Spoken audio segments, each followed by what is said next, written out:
ईशान्या जी, एक बार फिर आपका स्वागत है। और आपने देखा होगा कि प्रेस कॉन्फ्रेंस करने के लिए लेडी ऑफिसर्स को सामने किया गया सरकार के द्वारा।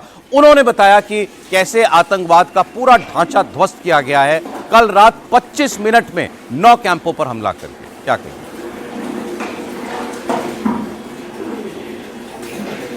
सर, जिस तरीके से उन्होंने हस्बैंड्स को, मेल्स को टारगेट करके मार के फीमेल्स को छोड़ा है, तो उनके हिसाब से तो औरतें वीक हैं, औरतों को चीखने के लिए, रोने के लिए छोड़ दिया है।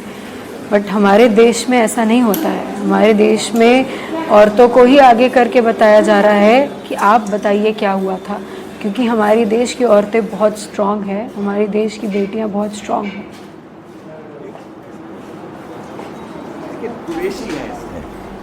मुस्लिम बैकग्राउंड की हैं, लेकिन हमारे आर्म्ड फोर्सेस में कोई डिफरेंस नहीं है, चाहे वो किसी भी रिलीजन का हो। ये देखिए, पाकिस्तान के इन आतंकवादियों ने धर्म ढूंढा। भारत ने एक महिला army officer, Hindu air force officer, हालांकि हमारी फौजों में धर्म की कोई अहमियत नहीं है, लेकिन फिर भी ये बात सही है कि हमारे केपेबल लेडी ऑफिसर्स आज आई और उन्होंने बताया। ईशान्या जी, और ये भी उसमें उन्होंने चेतावनी भी दी है। ईशान्या जी, मैं ये भी बता दूं, उन्होंने कहा है कि अगर पाकिस्तान दोबारा कुछ ऐसा करेगा तो भारत फिर सबक सिखाएगा।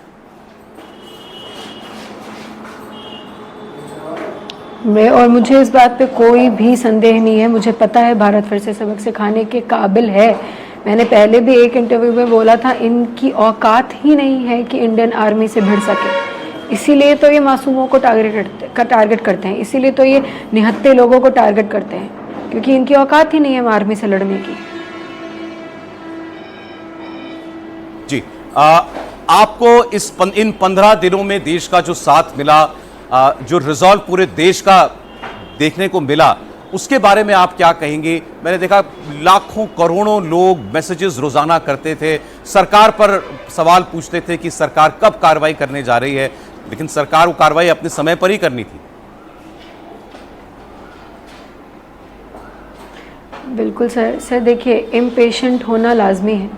जिन्होंने अपने घर वालों को खोया है वो इंसान इम्पेशेंट होगा, क्योंकि अपने हस्बैंड्स खोए हैं, लोगों ने अपने बेटे खोए हैं, तो फैमिलीज इम्पेशेंट होंगी, ये ह्यूमन नेचर है।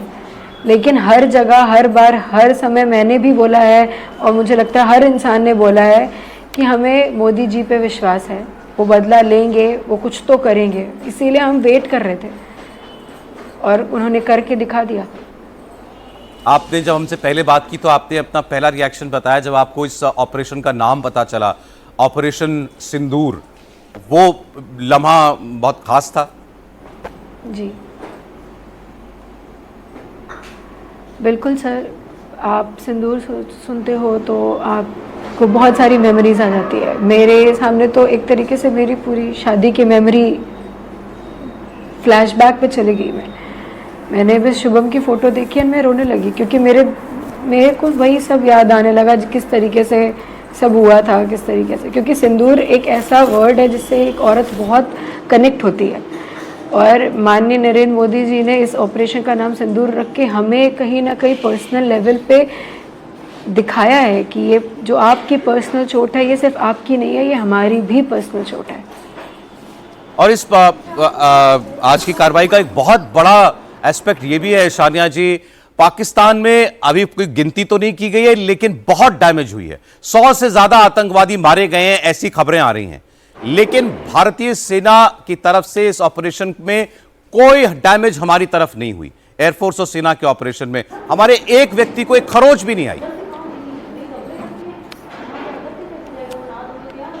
मैं तो हम जानती हूँ, मैं तो बोल रही थी, हमेशा बोला है मैंने, कितने इंटरव्यूज में बोला है, हम बहुत केपेबल है, इंडियन आर्मी बहुत ज़्यादा केपेबल है। और कोई खरोच, कोई बाल बाका भी नहीं कर सकता, क्योंकि इतनी माएँ जिन्होंने अपने बेटे खोए हैं, इतनी बीवियाँ जिन्होंने अपने पति खोए हैं, वो कहीं ना कहीं घर बैठ के आज सब भगवान से मना रही थी कि जो गए हैं वहाँ लड़ने हमारे लिए, वो सेफ रहें। मैं अपने घर की बात बता रही हूँ। हम लोग रात में 2:30 बजे बैठ के न्यूज़ देख रहे थे, और जितनी मम्मी, चाची, बुआ हमारी सब बैठी हुई थी, सब प्रे कर रहे थे बैठ के वहाँ पे रूम में। ईशान्या जी, अब सवाल ये है कि क्या एक ये लास्टिंग लेसन है पाकिस्तान के लिए? क्या वो सबक सीखा है? यह हमको कुछ वक्त में पता चलेगा।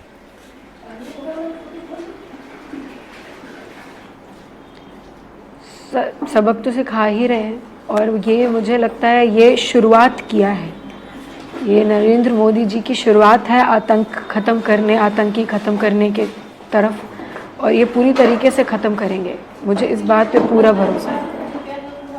आपने ये महसूस किया कि हमारे देश में आतंकवादी वारदातें तो पिछले 30-35 साल से हो रही हैं, लेकिन इस बार देश में, पूरे देश में एक उबाल था, कुछ नया था, ये गुस्सा जो है बहुत भीषण था।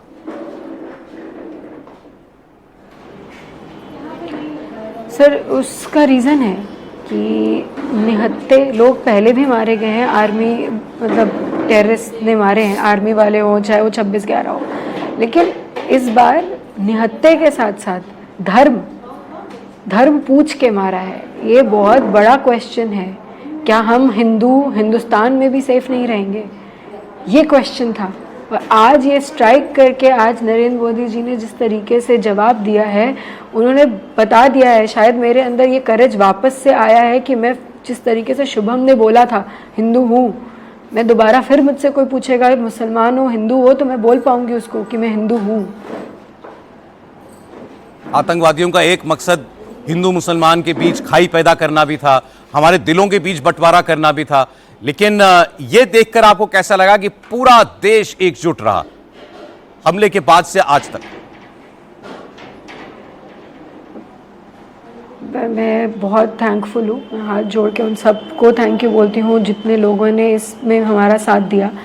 और आज मैं माननीय नरेंद्र मोदी जी और जितने लोग ऑपरेशन सिंदूर से जुड़े हुए थे, जितने भी आर्म फोर्सेस इसमें इन्वॉल्व हैं, उन्हें भी पहले भी मैंने बोला है, फिर धन्यवाद देती हूँ। मुझे नहीं लगता मैं कभी भी अपने थैंक यू से उसको फुलफ़िल कर पाऊँगी। थैंक यू एक बहुत छोटा शब्द है, लेकिन ये परिवार, ये पूरा देश, ये 26 परिवार जीवन भर आपके ऋणी रहेंगे कि आपने हमारे पतियों का बलिदान ऐसे जाने नहीं दिया और जवाब दिया है उसका।